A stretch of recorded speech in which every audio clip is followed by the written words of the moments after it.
Hello everyone, this is Crypto BitLaw, here with another blockchain legal brief, and today we're going to discuss how a proposed law in the United States would require stablecoins to be backed by cash or US securities, effectively regulating the industry. But before we dive in, please, if you like this content, hit that like button and subscribe to our channel. We'd appreciate that. And with that said, let's jump right on in. Okay, so here we could see Decrypt reports that a proposed bill would require stablecoins to be backed by dollars or government securities. The Stablecoin Transparency Act was introduced by Representative Trey Hollingsworth and Senator Bill Hagerty. They say, in brief, the Stablecoin Transparency Act would require stablecoins to be fully backed by dollars or short-term government securities. Stablecoin issuers would also have to publish audited reports. Remember the whole hubbub about Tether only kind of sort of being backed by the US dollar?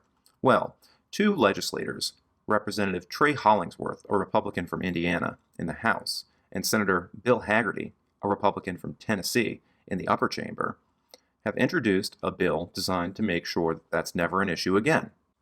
The Stablecoin Transparency Act would require stablecoins to be fully backed by a combination of US dollars and government securities with maturities less than 12 months. In other words, bonds.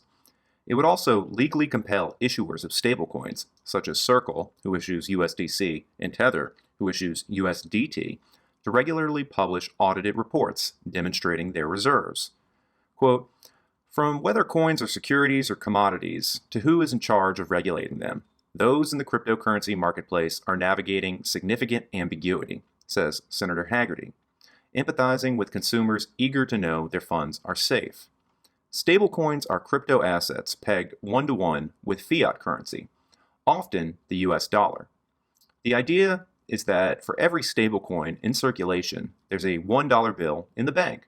If anyone wants to redeem that coin, they can. But the New York Attorney General's office took Tether to task for spreading this perception, stating that, quote, Tether's claims that its virtual currency was fully backed by US dollars at all times was a lie. Instead, when Tether ultimately issued reports in 2021, they showed a sizable chunk of reserves in cash or, quote, cash equivalents, such as money market funds, as well as substantial holdings in secured loans, bonds, or crypto investments. While some of these investments helped Tether turn a profit, they could make the company less liquid in case of a digital bank run. Moreover, a decline in the price of Bitcoin or other crypto holdings could reduce the value of the company's reserves below the circulating value of USDT and potentially torpedo the price. Circle, the company that partners with Coinbase on USDC, is the second largest stablecoin behind USDT in terms of market capitalization. Last year, it came in for criticism that, as of July, only 61% of its holdings were backed by cash or cash equivalents. But by August, it had announced that it would only use cash in short-term government bonds, similar to the requirements in the Hagerty-Hollingsworth bill. That October, an attestation from accounting group Grant Thornton showed this to be the case, and Circle today announced that it would hold its roughly $50 billion in reserves in megabank BNY Mellon. Senator Hagerty contends that while the Stablecoin Transparency Act is about consumer protection, the bill won't push stablecoins in the hands of unaccountable bureaucrats who threaten to choke off innovation. That is, if it ever gets a vote, both chambers of Congress are controlled by Democrats.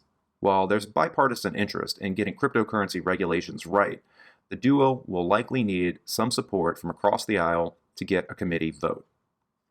All right, so considering this proposed legislation, I just have a few points of note. I think first and foremost, I think that this is good in terms of making progress towards eventual legislation, which I think is going to come one way or the other, whether or not one party's in power in Congress or the other party. I think this is an issue that resonates on both sides of the aisle. I think ultimately both parties, Republicans and Democrats, want transparent legislation that will bring more transparency to the industry and ultimately protect consumers. So with that said, I think that that's a good thing.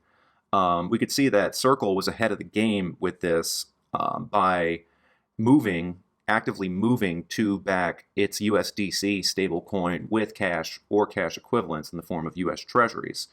And so I think that it's only natural to assume that these other stablecoin issuers would want to follow suit, but likely can't at this point based on their prior strategies. For example, Tether holding commercial paper. And so it would probably behoove them, these alternative stablecoin issuers, to start the process of going through the motions of converting their holdings that back their stablecoins to cash or cash equivalents like U.S. Treasuries, knowing that the writing's ultimately on the wall. And at some point or another, whether it be through this act or another one that's proposed in the future, I think that this is probably definitive, that this is going to happen. This is going to be definite. So next up, we already addressed Tether, the fact that they're going to be in some hot water based on the fact that they hold a vast amount of commercial paper to back the USDT stablecoin.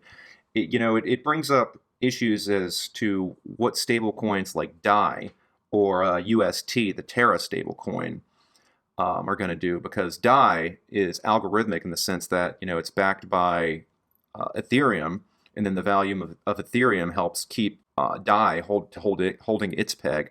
But then with Terra, even more questionable, what is the UST Terra stablecoin going to do? Because I know we all recently heard about that news with Do Kwon trying to back Terra in part with Bitcoin.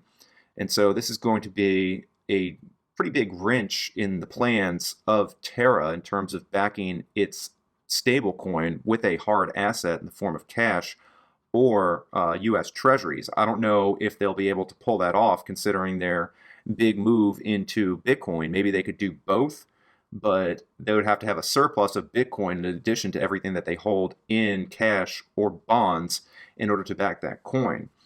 I think ultimately what would happen is that stablecoins that are non-compliant with this proposed law would ultimately face some sort of delisting from popular centralized exchanges in the United States. For example, Binance US, Gemini, Kraken, Coinbase. They would be forced by this legislation to delist stablecoins that are non-compliant with this proposed law. And so that would prohibit further adoption and ultimately kind of make these stablecoins that are either algorithmic or backed by commercial paper, they would be persona non grata. They would be pretty much unwelcomed in the most popular market in the world.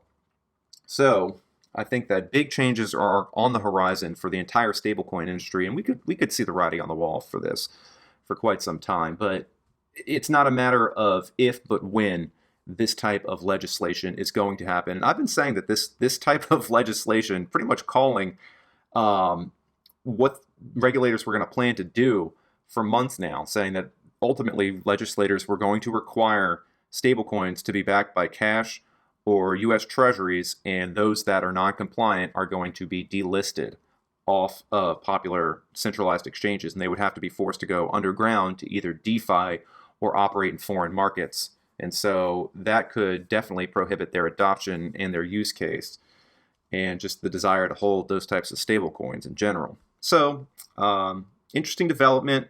We'll definitely keep you posted on this going forward and see how this all pans out.